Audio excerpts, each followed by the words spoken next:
स्वर्ग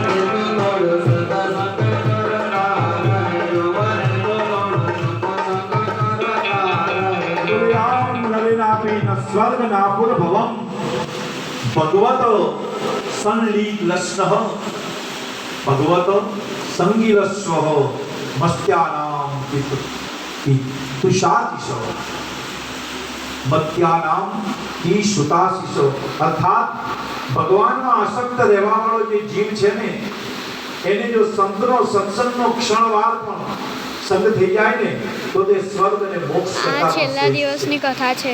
યોગેશ્વરો કહે છે, સાંભળો રાજન, જીવ ઈશ્વરનો અંશ છે. જીવ એ ઈશ્વરનો અંશ છે. આપણે અંશ છીએ અને અંશી કૃષ્ણ છે.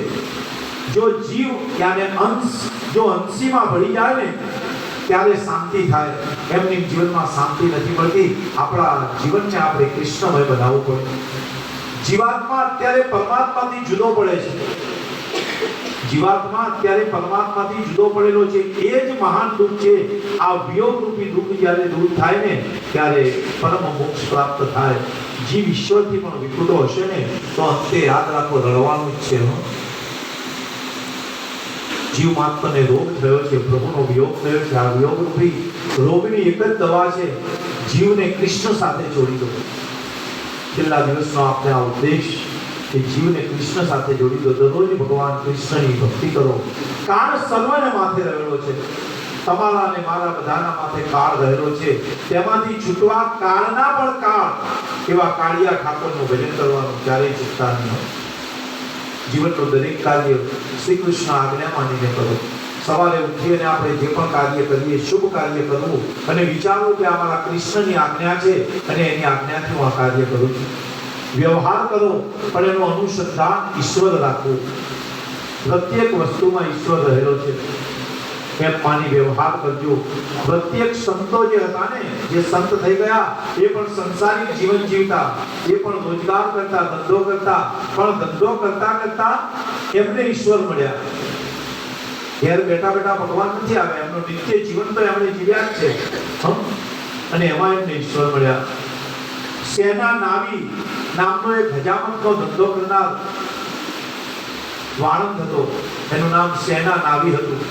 એક દિવસ તેને વિચાર થયો કે હું લોકોના માથાનો મેલ કાઢું છું પણ મારી બુદ્ધિનો મેલ તો મેં કાઢ્યો નથી. આ વિચાર કરતા કરતા જેના જીવનમાં પલટો આવ્યો ને મોટો સંત બની ગયો.